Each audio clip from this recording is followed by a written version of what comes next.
Alright, so here's my front entryway. It was really short when the builder built it, and my wife wanted me to expand it. I had to put up a protective barrier to keep all the dust out.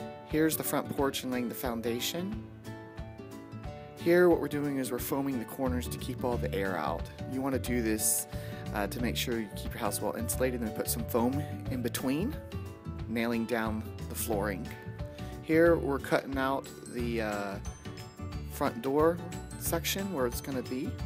We got to pull all that off. This is a beam that was there, one of the major headers that we had to pull out. Here you can kind of see it's dangling there. We had to cut it and then tie it back in. Alright, here we're putting up the outside wall. You can see on the inside wall still has to come out. That's coming up next.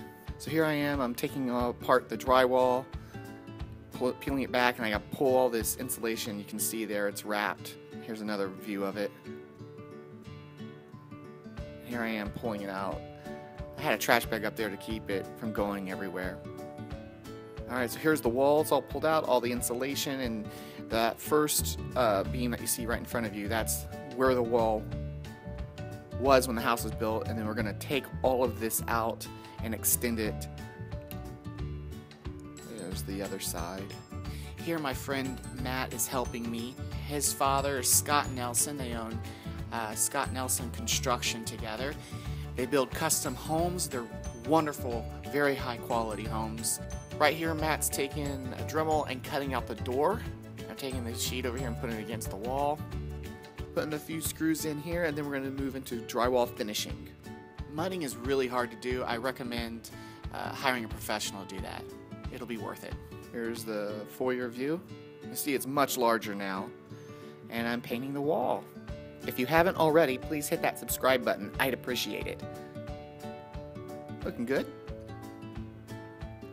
Here we're putting up the crown molding, and what you want to do is you want to put in some blocks. This helps from the crown molding bowing, and it's a really good way to support it. Most builders do not do it, but Matt Nelson does in all his homes. It's done the right way. And so here I am putting in the baseboard and the rest of the trim. This is one little last piece in the corner, getting it all nice and set.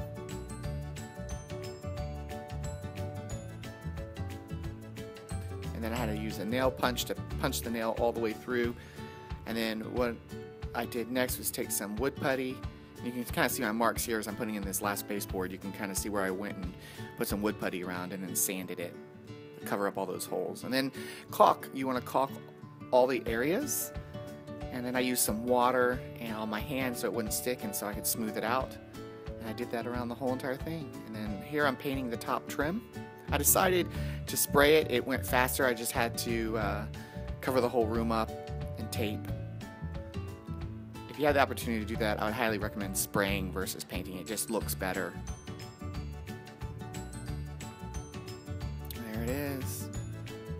I rolled the panel sections, and here it is, complete. You can really see the difference here. Much deeper. We can actually now fit people in our entryway. Alright, so I also put a bench. I made that bench. You can check that out on the video here. Here's a link to it. Alright, and then here's the before and the after. You can really see the difference here. Much deeper. We can actually now fit people in our entryway.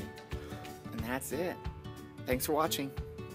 Please subscribe and follow me on Facebook, Instagram, and Pinterest.